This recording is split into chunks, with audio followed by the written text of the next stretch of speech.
10 गो कहा। सुनी तब ध्यान से। सुनावा। पढ़े सब जाता हम हो जाई पढ़े, एकर डिमांड राजा दिन दिन बढ़े।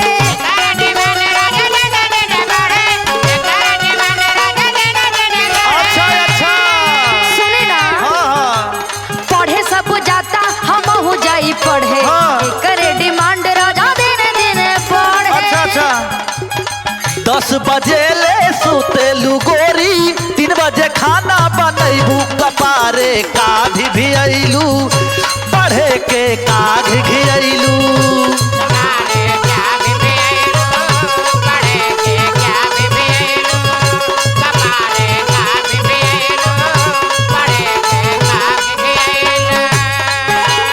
मान जाए ना एक बार प्लीज। एक ना तो हर 100 मानब, लेकिन ऐसा उद्दम मत करा। ना मान जा। बात के हमारा हो माना कोशिश करा।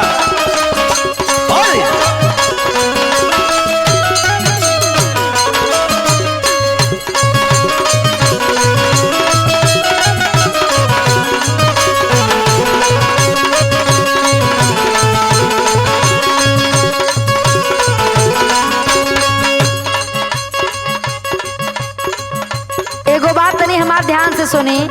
ध्यान खूब लगौले है कहा तुम। अरे आप तो एको ले पढ़वे ना कैला, कम से कम हमार तो मनसा पूरा कर दा। हाँ हाँ हाँ काहे से मार लायक कहबे जे हो। सुना हमार बात। कहा। आयल न ख अजले तो हके राजा हो। मान ला जान ला पढ़ाई में होई या काजा हो।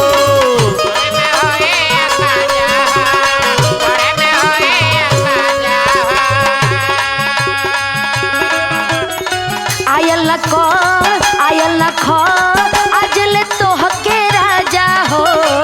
मान ला जान ला पढ़ाई में होई या काजा हो। सुना हमार बात। कहा। घरे के ना झूठे मलकाइन बनब सैया, करे के बीटीसी मास्टर आइन बनब सैया। सुन लही ना। घर के ना झूठे मलकाइन बनब सैया, करे के बीटीसी मास्टर आइन बनब सैया। अच्छा अच्छा। आ नैहर में रहलू नैन लड़वलू, लड़कन के पीछे घुमैलू कपारे काढ़ घियलू, पढ़े के काढ़ घियलू। अब ये की कहबा? ना ऐसे मत कहा ना, मान जा। अच्छा अच्छा।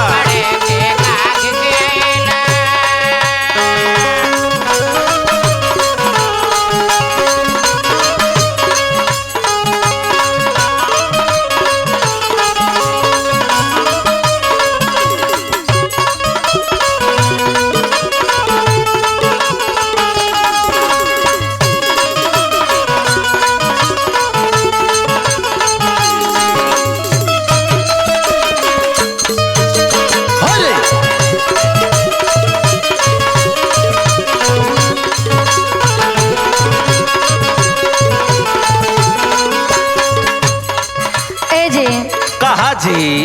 ऐसे मत कहा। देखा ना, यदि हम पढ़ के मास्टराइन बन जाइब ना, हाँ हाँ तो हम दोनों लोग बड़ा मजे से जिंदगी बितावल जाई। ऐसा न कि कुल पिल्ली जब बैकुंठ जाई है। अरे ऐसे मत कहा। तब तू का करबू? देखा ससुराल में भी आके कुछ पतो बन के पढ़ाई करके अपना सपना के पूरा करे के लोग काम करेला। हाँ तो हमारा बात मान जा। मानत है। माना बात दे दा साथ, पढ़े के कुल के पतो हो। ऐसा रहन पर ऐसा सहन पर हो सिलेक्शन ना कतो हो। ऐसे मत सोचा हम बहुत टैलेंट बने। लाडला का पाव पालना में दिखा जाला ना सुना। मन ला बात दे दा साथ, पढ़े कुल के पतो हो। ऐसा रहन पर ऐसा सहन पर हो सिलेक्शन ना कतो हो। सुनी, मरेला किसानी दिमाग तो हर कैसा, घर ही में बैठल कमाई देब पैसा। अच्छा अच्छा।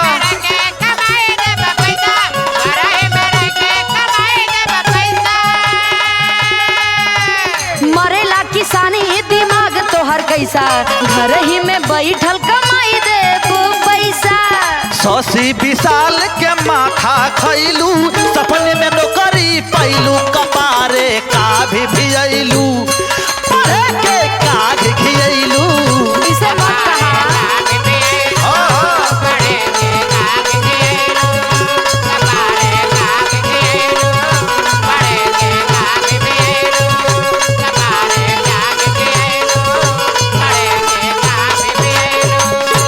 मान जाए ना प्लीज। ओके